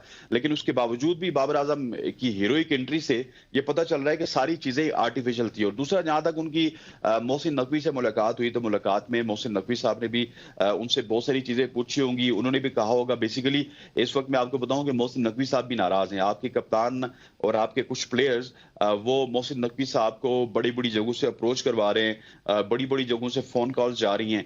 सो इन फोन कॉल्स जाने की वजह से ही ये तमाम तर जो सर्जरी है, या फिर जो छोटी सर्जरी है या बड़ी सर्जरी है, बड़ा ऑपरेशन है या छोटा ऑपरेशन है, वो सब ऑपरेशन डिले हुआ है। और मोहसिन नकवी ये ऑपरेशन बहुत जल्दी करना चाहते थे। उनको खबरों में रहने की आदत है। वो जिस तरह मीडिया हैंडल करते हैं पीसीबी का, हमें ये पता है। लेकिन ये जब अब मुलाकात उन्होंने की है, तो ये इसी वजह से की होगी कि कौन से जो कमजोर घोड़े उनको गिराया जाए। तो ये तो हालात हैं आपके। सर्जरी को यकीनी तौर पर डिस्कस किया होगा। हसनैन, अच्छा साथ ही में ज्वाइन करें शाहिद हाशमी जो कि स्पोर्ट्स एनालिस्ट हैं। शाहिद साहब, अस्सलाम वालेकुम। वालेकुम अस्सलाम। हाशमी साहब, लास्ट में अभी मैं और हसनैन जिक्र कर रहे थे बाबर आजम के हवाले से, उनकी मुलाकात के हवाले से, और हसनैन को और मुझे भी एतराज़ है उनकी ऐसी हीरोइक एंट्री से कि वो जैसे लगा नहीं कि अवाम जो उनसे नाराज़ है और वो भी कुछ अवाम के एहसास को समझते हैं। ऐसे लगा, हसनैन बता रहे हैं कि जैसे वो सब कुछ जीत के आ चुके हैं। तो उनकी बॉडी लैंग्वेज को कुछ मुख्तलिफ होना चाहिए था। आपकी इस पर क्या राय है? नहीं, ऐसा नहीं है, मैं इस इत्तेफाक नहीं करता। सबकी अपनी अपनी राय होती है। हसनैन यंग है, इसका जोश उबलता हुआ खून है, यंग खून है, तो लोग माफ करने के लिए जल्दी तैयार नहीं होते। मैं इस तरह नहीं सोचता। बाबर आजम पाकिस्तान का खिलाड़ी है, पाकिस्तान का कप्तान है, और ये कहना कि सारे का सारा कसूर उसका, ये भी सही नहीं है। पूरी टीम इसकी कसूरवार है और बाबर आजम एज लीडर उसको ज्यादा बर्डन लेना पड़ेगा, उसको ज्यादा अकाउंटेबल होना पड़ेगा। उसने अपनी अच्छी कप्तानी नहीं की, उसने वो साइंस शो नहीं किए कि वो कप्तानी में अपनी इंप्रूवमेंट लाया है। इस वर्ल्ड कप से पहले हमने एकदम से फैसला किया कि शाहीन को हटा के बाबर आजम को बना दिया जाए कप्तान, वो दुरुस्त फैसला साबित नहीं हुआ। बाबर आजम को जवाब देना होगा, अकाउंटेबल होना होगा कि सिलेक्शन हुई उसमें उसके कितने उसका पावर था, उसके जो एक दो प्लेयरों के ऊपर इल्जाम लगता है कि वो बाबर आजम की वजह से टीम में होते हैं, उसका जवाब देना होगा।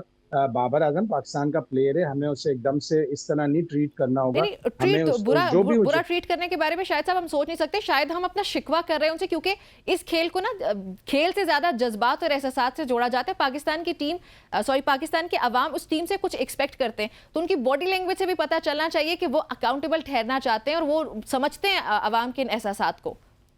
बिल्कुल ऐसा ही होना चाहिए था, लेकिन जाहिर है वो एयरपोर्ट पे आया है। देखिए, जब ये 15 खिलाड़ी या जो 11 खिलाड़ी फील्ड में होते हैं, जब ये हारते हैं, जब इनकी बुरी परफॉर्मेंस होती है, दिन इनका भी दुखता है। जाहिर है ये लोग प्रोफेशनल्स हैं, इनको अकाउंटेबल होना पड़ता है। ये वो लोग हैं जो जाके पाकिस्तान की नुमाइंदगी करते हैं, तो ये हर्ट तो होते हैं। लेकिन बाबर आजम को यूजुअली मैंने देखा है कि वो पोस्ट मैच में भी आते हैं तो वो इस तरह मुस्कुरा रहे होते हैं, इस तरह खिसियानी हंसी हंस रहे होते हैं। वो दुरुस्त नहीं है। उनको इस चीज को दुरुस्त करना पड़ेगा कि एकदम संजीदगी से जाएं, संजीदगी से अपनी गलतियों को एक्सेप्ट करें, क्योंकि हम लोग नेचुरली अगर हारते हैं तो वो अलग बात है, हम अपनी टीम के साथ हमारे जज्बात हैं, प्यार है। ये तो मसाइल जो है उनकी वजह से हार होते हैं, इसलिए हमें भी दुख होता है। पोस्ट मैच में ऐसा लगता है जैसे वो कि खिसियानी हंसी हंस रहे हैं। हंसना या स्माइल करना बुरी बात नहीं है, लेकिन जब आप हारते हैं तो आपको थोड़ा संजीदगी से बात करनी चाहिए, जिससे ये लगे कि वाकई हर्ट फील होते हैं। ऐसा नहीं है कि प्लेयर हर्ट नहीं होते, प्लेयर भी बहुत हर्ट होते हैं, और कप्तान तो सबसे ज्यादा हर्ट होता है, इसलिए कि उसके ऊपर सबसे ज्यादा जवाबदेही होती है। तो यकीनन अब जब ये सारे रिएक्शन आएंगे, जब चीजें होंगी, तो फिर वो सीखेंगे और उनको जाना चाहिए, अपनी एक रिपोर्ट को पेश करें पाकिस्तान क्रिकेट बोर्ड को कि कहाँ कहाँ गलती हुई और कहाँ कहाँ हम इम्प्रूवमेंट ला सकते हैं। अब सिर्फ फरवरी में, ज्यादा दूर नहीं है, 6-7 महीने रह गए, फरवरी में चैंपियंस ट्रॉफी है और उसमें पाकिस्तान को अपना बेहतर खेल पेश करना पड़ेगा, रिजल्ट बेहतर लाना पड़ेगा।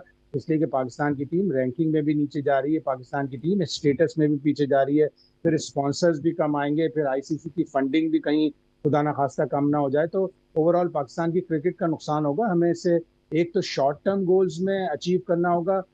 देखिए 32 दांत होते हैं एक मुंह में हमारे, अगर हम 32 दांत में से 2 या 3 दांतों में खराबी आ जाए तो हम सारे 32 के 32 दांत नहीं निकाल देते हैं, हम 2-3 दांत निकालते हैं और बाकी जो बेहतर दांत होते हैं उनको अच्छा मजीद करने की कोशिश करते हैं। तो हमें इसी टीम को, इन्हीं प्लेयर्स को अच्छा करने की जरूरत है और ये हम कर सकते हैं। ऐसा और नहीं कर है, सकते हैं, और नियतों को भी बेहतर करने की जरूरत है, निजाम को बेहतर करने की जरूरत है। आई थिंक जिस दिन निजाम हमारे पाकिस्तानी क्रिकेट बोर्ड का ठीक हो गया, उस दिन हमारी टीम अच्छा परफॉर्म करेगी, जैसे कि हमेशा करती आई और हमें फख्र है उन पे। हसनैन, आपसे बहुत इंपॉर्टेंट सवाल पूछना है। जी जी। स्किन केयर क्या है आपकी? माशाल्लाह स्किन बड़ी ग्लो कर रही है। मजाक अच्छा, मेरी स्किन का वो आप जवाब जरूर आपको मिलेगा, वो मैं वैसे दे दूंगा। शाहिद भाई ने एक बात की ना कि हसनैन जवान है, लेकिन शाहिद भाई जब पहली दफा मेरे साथ स्काइप पे आए, ये कोई आज से साल सवा साल पहले की बात है, तो मैंने शाहिद भाई को कहा कि शाहिद भाई आप बड़े सीनियर जर्नलिस्ट हैं, मुझे ये बताया। तो शाहिद भाई ने गुस्सा किया, उन्होंने कहा मैं अभी भी जवान हूँ, सीनियर मुझे मत कहो। ठीक है, चले स्किन केयर की बात हो जाएगी। सवाल साथ ही मेरा हसनैन आपके लिए। आपने पहले कहा कि अफगानिस्तान की अगर बात करें, बहुत अच्छी टीम है, अच्छा परफॉर्म कर रही है, लूप होल्स हैं जो कि हर टीम में होते भी हैं। अब अगर पॉजिटिव साइड पे आए, उनकी बहुत सारी अच्छी चीज़ें भी हैं जो कि उनको उस टीम को अभी इतना आगे लेके गई हैं, और हम लोग आज बैठ के उनकी तारीफ कर रहे हैं। पाकिस्तानी क्रिकेट टीम का अगर कंपैरिजन किया जाए तो क्या हमारे ऐसे मसाइल हैं जो कि जैसे अफगानिस्तान की टीम के साथ अगर उनको कंपेयर किया जाए तो वो वाले पॉइंट्स पाकिस्तानी क्रिकेट टीम को फौरी तौर पर अपनी टीम में लाने चाहिए ताकि हम भी ऐसे अच्छा परफॉर्म करें? देखिए, पाकिस्तान टीम में और अफगानिस्तान टीम में अगर आप कंपैरिजन करेंगे, एक तो कंपैरिजन बनता नहीं है। पाकिस्तान की टीम उनसे रैंकिंग में बहुत हाई है। पाकिस्तान टीम की जो डीप हिस्ट्री है, जो कि 1950 से या 60 से स्टार्ट होती है, हमारा उनके साथ कंपैरिजन कोई नहीं है। लेकिन एज ऑफ नो कंपैरिजन इस वजह से कर रहे हैं कि वो सेमीफाइनल में पहुंच गए, हम नहीं पहुंच सके। उसकी रीजन ये है कि उनके पास दुनिया के वर्ल्ड क्लास स्पिनर्स हैं, हमारे पास स्पिनर्स अच्छे नहीं थे, उनके पास जो फास्ट बॉलर्स थे उनको कंडीशन सपोर्ट कर रही थी, लेकिन हमारे पास जो फास्ट बॉलर्स थे वो हम अमेरिका में यूज किए। वेस्ट इंडीज के लिए हमने आधी टीम सिलेक्ट की थी, वेस्ट इंडीज हम जा नहीं सके, ये तो हमारी प्लानिंग का हाल है।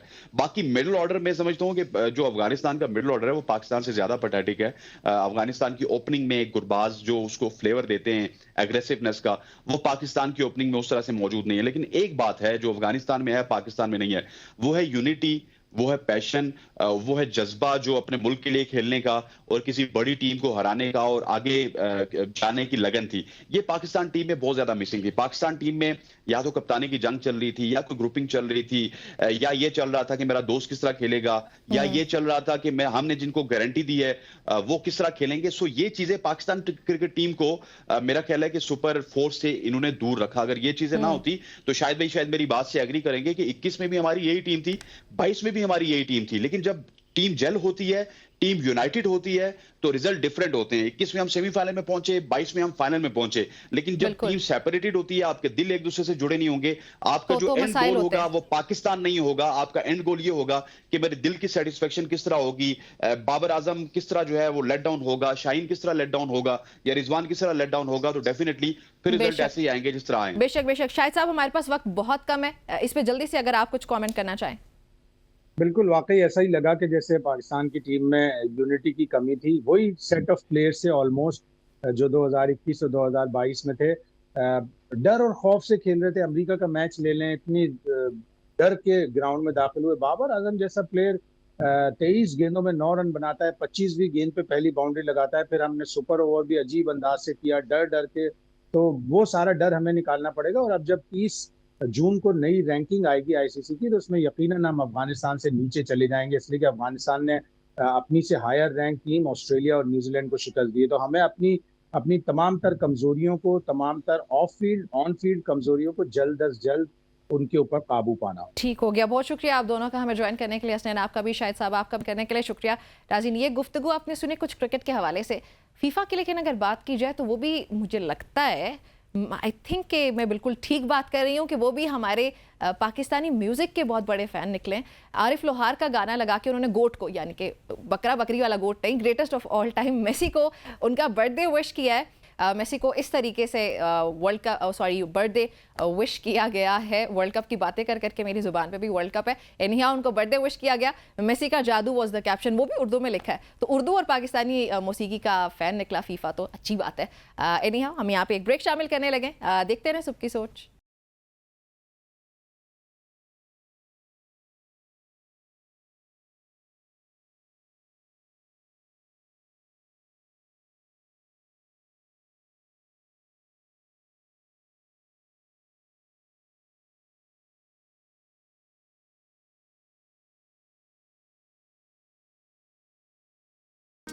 Welcome back everybody. आज 26 जून है और हर साल इंसदाद मंशियात का आलमी दिन ये मनाया जाता है। इसका मकसद अब ये है कि जो ड्रग अब्यूज़ है, जो मंशियात है, उसके नुकसानात के हवाले से अवेयरनेस दी जाए लोगों को, और जो उसका दिन ब दिन इजाफा होता जाता है उसके इस्तेमाल में, उसकी हौसला शिकनी की जाए।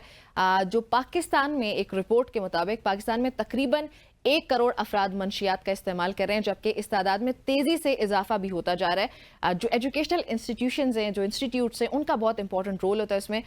ये जो मंशियात का बढ़ता हुआ रुझान है, इंतहाई ये तशवीशनाक है एक तरफ, तो वहाँ पे रोल आता है बहुत इंपॉर्टेंट स्कूल्स वगैरह का, कि बच्चों को बचपन से ही गाइड किया जाए कि किस तरीके से इसके खिलाफ करना जाना है, या अपने आप को अगर कोई लेट से आदी हो जाता है उसको कैसे ट्रीट करना है, खुद को आदी नहीं बनाना है। तो ये सारे इंपॉर्टेंट पहलू होते हैं। और इंसदाद मंशियात के हवाले से ये जो आलमी दिन है, इसके बनाने का बुनियादी मकसद, उनमें मकासद में बैनुल अक़वामी सतह पर भी लोगों में आगाही पैदा करना है, इदारों के माबैन रवाबित कायम करना है, ताउन को बेहतर बनाना है, और जो कवानीन है, जो रूल्स और रेगुलेशंस हैं, उन पर अमल दरामद कराना है। और फिर लेट्स से, जैसे मैंने पहले कहा कि कोई आदी हो चुका है, उसको कैसे रिहेबिलिटेशन सेंटर में लेके जाना है, उसका यकीन बहाल कराना है, उसका इलाज मुआलजा कैसे कराना है, उसके लिए नई टेक्नोलॉजी का इस्तेमाल कैसे करना है, ये तमाम फैक्टर्स आते हैं। अच्छा, लेकिन अब बदकिस्मती से अनफॉर्चुनेटली पाकिस्तान की अगर बात कीजिए तो पाकिस्तान में सूरत हाल कुछ टेक्नोलॉजी वाइज हम लोग इतना आगे नहीं है, फिर दूसरा अवेयरनेस नहीं है हमारे पास। सो हमारी कमजोरी यहाँ पे ये भी है कि अभी तक आलमी मयार का इदारा जाती निज़ाम यहाँ पे नहीं हम बना सकें जिसमें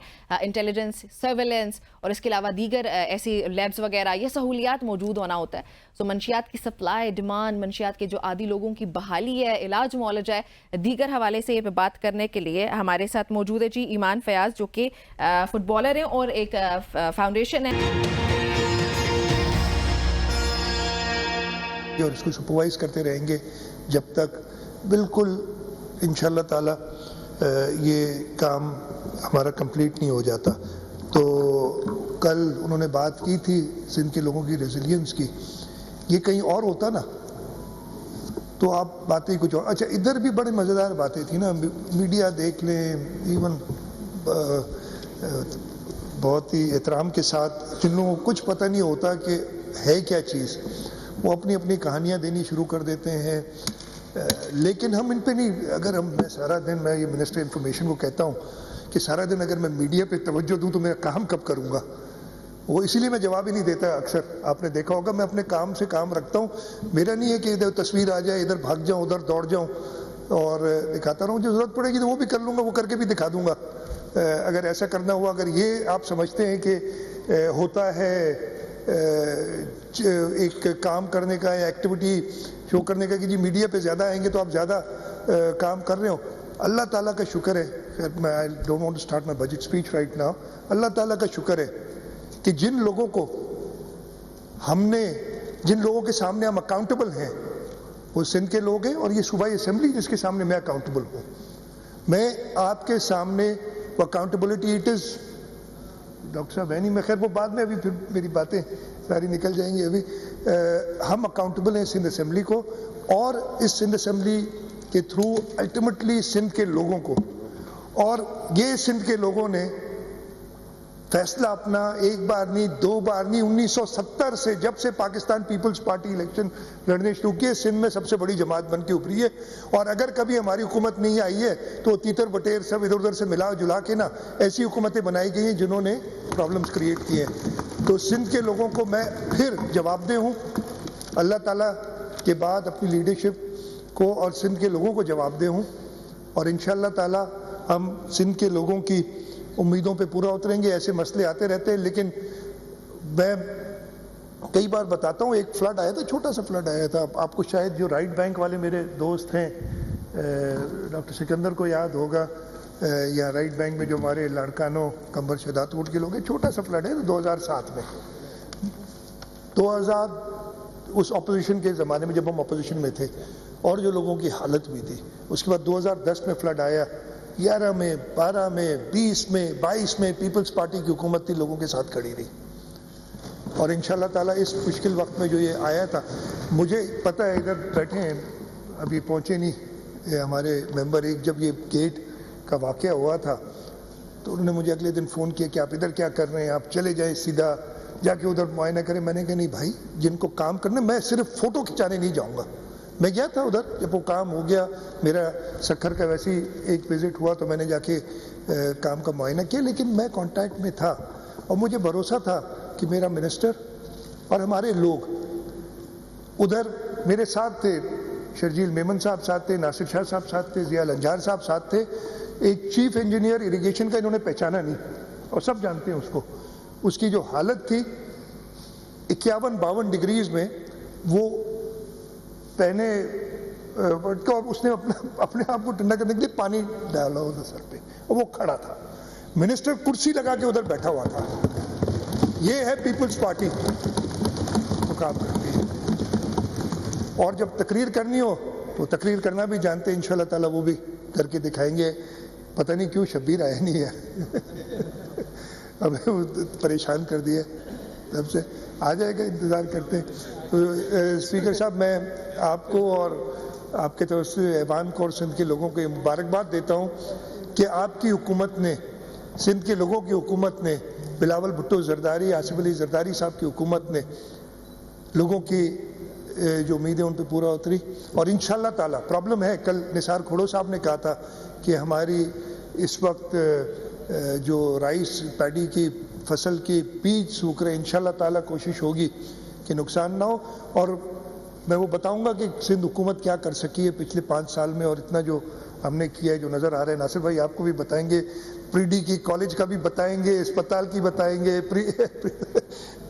सब बताएंगे आपको जवाब। बहुत बहुत शुक्रिया।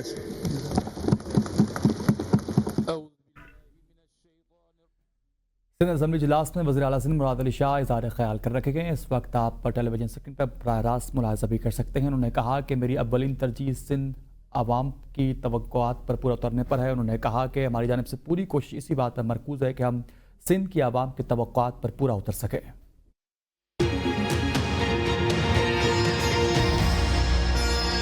इसीलिए हमारे 5 पिलर्स हैं।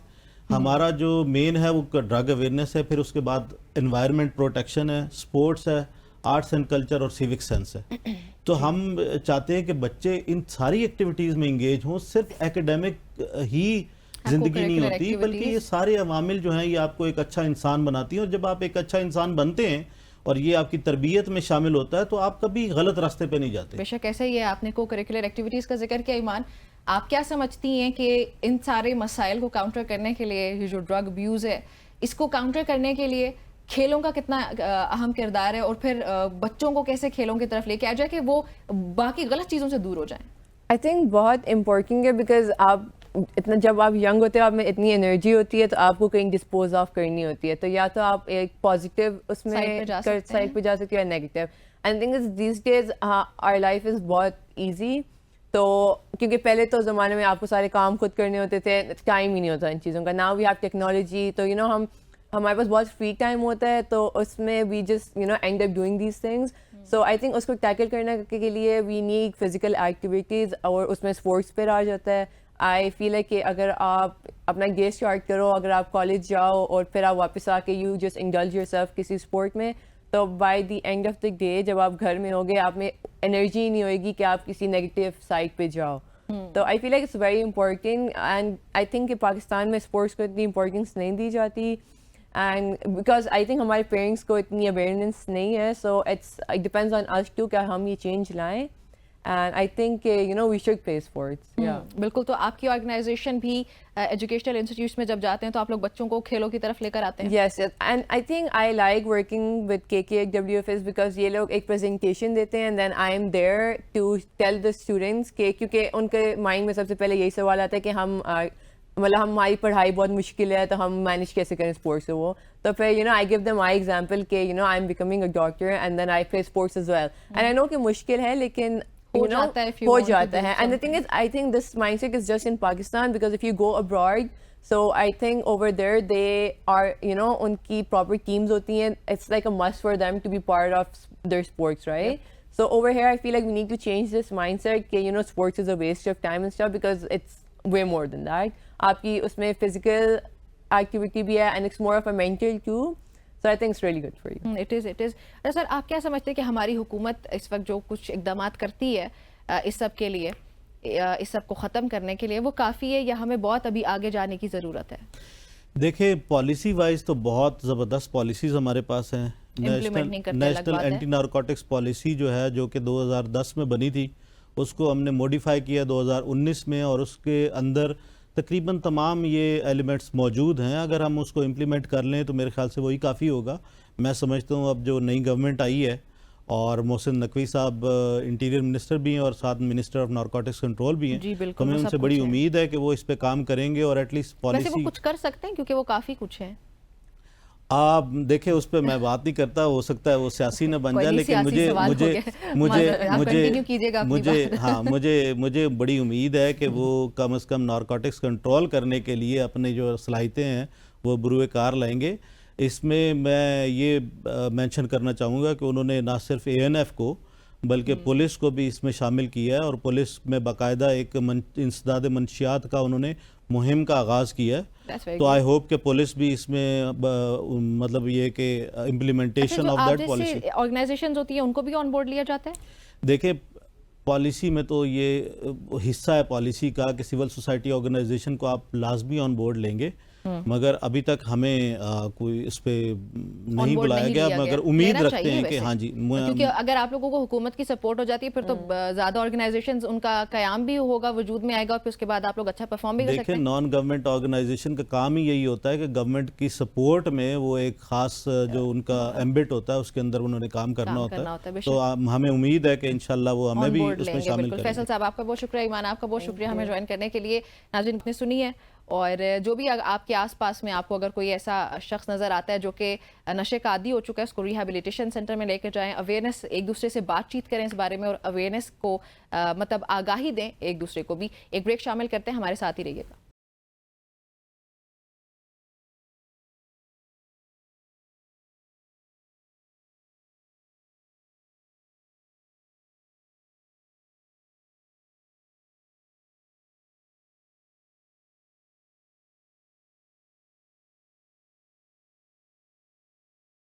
Welcome back everybody. पाकिस्तान की ख्वातीन के मकसद बात करते रहते हैं। कल भी हमने आपकी मुलाकात एक माउंटेनियर से कराई थी। पाकिस्तान की ख्वातीन भी मर्दों से बिल्कुल पीछे नहीं हैं, और चाहे वो मुश्किल मैदान हो या फिर आसान, ख्वातीन अपना किरदार ज़रूर अदा करती हैं पाकिस्तान के लिए। हमारे लिए बहुत खुशी की बात होती है। पाकिस्तानी ख्वातीन की टीम ने फ़िलहाल अभी जो खबर आपको बताने लगी हूँ, K2 पर चढ़ाई के लिए अपनी मुहिम का आगाज़ कर दिया। टीम में शामिल हैं जी अनम अजीज़, आमना और सिद्दीक़ा हनीफ, और इसके अलावा कुछ इनके मेंबरान मजीद भी हैं। इमेजिन क्लाइम के नाम से ये कैंपेन का आगाज़ किया गया, और इनकी इमेजिन क्लाइम की जानिब से 45 डेज़ के लिए ऑर्गेनाइज़ किया गया है ये जो कैंपेन है, और इसकी क़यादत शरबाज खान कर रहे हैं, जो कि पाकिस्तान आर्मी की तरफ से इसको स्पॉन्सर किया गया है। टीम की सरबराह जो है अनम अजीज़, उन्होंने ये कहा कि ख़वातीन की टीम में शामिल होना ख़वातीन का टीम में शामिल होना ये मजबूत बनाता है एक मुआशरे को भी, और मुआशरती रवायात और नॉर्म्स को तोड़ने के बराबर है ये। K2, जिसे वहशी पहाड़ी के नाम से जाना जाता है, इसे सर करना माउंट एवरेस्ट से भी ज़्यादा मुश्किल समझा जाता है, इसमें कोई नहीं शक नहीं है। बिल्कुल इसको वहशी पहाड़ जैसे उन्होंने कहा है, ये दुरुस्त ही कहा जाता है। अच्छा, एक और ख़बर है जी हमारे पास हैदराबाद से। हैदराबाद में पीपल्स बस सर्विस का दायरा कार जो है उसको वसी नहीं किया जा सका है। आवाम सस्ते सफ़र से फ़िलहाल महरूम है। हैदराबाद में 20 माह गुजरने के बावजूद भी पीपल्स बस सर्विस जो है इसका दायरा जो है वो अंदरूनी शहर के मुख्तलिफ इलाकों तक बढ़ाया नहीं गया, जिसके सबब लाखों शहरी महंगाई में जो है वो सफ़र कर रहे हैं, सस्ता सफ़र नहीं कर पा रहे वो। और सहूलियात ऑल्दो इंट्रोड्यूस कराई जाती हैं कुछ हद तक, लेकिन वो हमें ना बिल्कुल ग्राउंड लेवल तक दिखाई देना चाहिए। सिंध के दूसरे बड़े शहर जो हैदराबाद, उसमें पीपल्स बस सर्विस का इफ्तिताह 19 नवंबर 2022 को हुआ था। सूबाई वजीर ट्रांसपोर्ट जो है उस शर्जील इनाम मेमन ने किया था। एनी हाउ इसमें मजीद बेहतरी कोई सामने नहीं आई है, और जो है वो गवर्नमेंट से रिक्वेस्ट होती है कि दायरा कार उसको वसी किया जाए ताकि आम आवाम भी उससे फ़ायदा उठा सकें। अच्छा, एक और इंटरेस्टिंग खबर है, आपने यकीनन सुना होगा, बहुत सारे लोग होते हैं हमारे, कोई ना कोई ज़रूर जानने वाला होता है जो कि मिर्गी का शिकार होता है, मिर्गी की मर्ज उसको लाहक होती है, और ये भी कहा जाता है कि इसका कोई इलाज नहीं है। लेकिन अभी इंटरेस्टिंगली इसका इलाज एक तरह से आप कह सकते हैं कि उस पर एक्सपेरिमेंट जारी है, और इलाज कुछ हद तक मुमकिन भी है। मिर्गी दिमाग का दौरा होता है, जिसमें आपके दिमाग के अंदर कुछ केमिकल रिएक्शंस हो रहे होते हैं, कुछ तब्दीलियाँ हो रही होती हैं, कुछ चेंजेस होते हैं, जिसकी वजह से दौरा या झटका होता है कि इंसान को, और वो एकदम से कोलैप्स कर जाती है उसकी बॉडी। पाकिस्तान में कम से कम जो है कम बेश 24 लाख के कुछ ये फिगर है, इन लोगों को मिर्गी का मर्ज लाहक होता है। और इस मर्ज की बदकिस्मती ये समझें कि, या फिर मुआशरे की कम इल्मी समझें कि अभी तक इस दिमागी आर्जे को बीमारी के अलावा कुछ और ही समझा जाता है हमारे यहाँ, लेकिन इस मर्ज को मर्ज ही नहीं माना जाता है। तो इसीलिए मिर्गी से बचाव की दुनिया की अभी पहली डिवाइस जो है वो बरतानिया में इंट्रोड्यूस करवाई गई।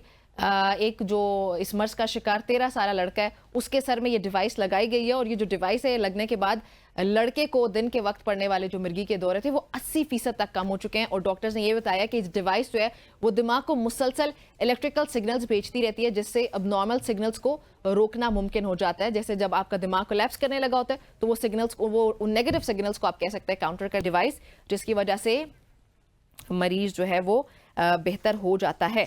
अच्छा, ये तो कुछ अच्छी और बुरी खबरें कुछ था हमने जो आपके साथ शेयर की है। बाकी अभी गर्मियाँ हैं और हमारी बॉडी डिहाइड्रेट हो जाती है, हमारी स्किन डिहाइड्रेट हो जाती है, और हमारी स्किन के बहुत सारे मसाइल होते हैं। आई एम श्योर जो इस वक्त घर पे बैठी मेरी बहनें ख्वातीन हमें देख रही हैं, उनके स्किन के बहुत सारे मसाइल होंगे लाजमी तौर पे।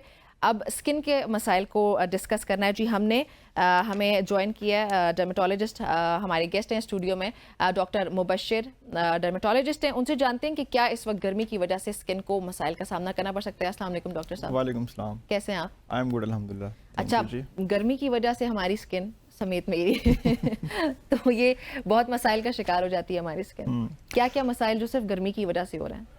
देखिए मैडम, जो सबसे बड़ा इशू आता है गर्मी में वो होता है हमारा सन एक्सपोजर। होता क्या है कि हमारे जो सूरज की किरणों में उसकी इंटेंसिटी जो अल्ट्रावायलेट रेज की है वो बढ़ चुकी होती है, जिसकी वजह से स्किन डैमेज होती है। जो इम्पोर्टेंट चीज़ है जो पब्लिक को बताना ज़रूरी है वो ये है कि हमारी स्किन जो है वो सबसे ज़्यादा डैमेज जो है वो सन रेज से होती है। सन रेज में अल्ट्रावायलेट रेज होती हैं, जिसकी वजह से क्या होता है कि वो स्किन के ऊपर आके स्किन के ऊपर पिगमेंटेशन कॉज करती हैं, स्किन के ऊपर रिंकल्स कॉज करती हैं, और उसके साथ ही होता है कि उनकी स्किन के ऊपर एजिंग साइन लाना शुरू हो जाते हैं। आप देखते होंगे कि जो लोग हिली एरियाज़ में रहते हैं तो उनका क्या होता है, उनकी स्किन के ऊपर रिंकल्स जल्दी आ जाते हैं। उसकी रीज़न ये बनती है कि वो दे आर नियर टू सन, सूरज के करीब होते हैं हिली एरियाज़, तो इस वजह से जो उनकी स्किन है उसके ऊपर रिंकल्स जल्दी आ जाते हैं। हम अगर मैदानी इलाकों की बात करते हैं तो वहाँ पे ये प्रॉब्लम आता है स्पेशली गर्मियों में, क्योंकि सूरज की किरणों में अल्ट्रावायलेट रेज बहुत तेज़ होती हैं। उसकी वजह से क्या होता है, पिगमेंटेशन बढ़ जाती है, जिसको हम आम जबान में छाया बोलते हैं। तो ये सबसे बड़ा डैमेज है जो कि समर सीजन में हमें फेस करना पड़ता है ड्यू टू सन रेज और ड्यू टू ये जो हमारी हीट इससे है। लड़ने के लिए बेहतरीन तरीका सनब्लॉक का इस्तेमाल है। सबसे बेस्ट तरीका सनब्लॉक का इस्तेमाल है। इसमें बहुत सारी मिथ्स भी हैं। अब मुझे खुद भी पर्सनली मैं सनब्लॉक लगा लिया करती हूँ और बस निकल गई और ये वो ना, तो मेरी उस रोज किसी डर्मेटोलॉजिस्ट से बात हुई तो उन्होंने कहा कि इसको 2-3 घंटे के बाद धोना है इसको। ऐसा नहीं होता कि आप उसको पूरा दिन लगा लो तो वो आपकी स्किन के लिए बिल्कुल अच्छा है। तो ऐसा कुछ होता है? जी बिल्कुल, उन्होंने ठीक बताया आपको, लेकिन साथ ही है कि मैं थोड़ा सा ऐड करूंगा उस बात में, वो ये कि आप जब ज़्यादा देर सूरज में रहते हैं, मतलब ज़्यादा देर बाहर रहते हैं, तो सन ब्लॉक की अल्ट्रावायलेट रेज को ब्लॉक करने की एक सर्टेन कैपेसिटी है। 2 से 3 घंटे तक वो उसको प्रॉपरली अपना फंक्शन करता है, उसके बाद उसकी एफिकेसी लूज होना शुरू हो जाती है। तो इसलिए डर्माटोलॉजिस्ट इंक्लूडिंग मी हम ये लोग यही रिकमेंड करते हैं कि आप उसके 2 से 3 घंटे बाद दोबारा सन ब्लॉक लगा लें।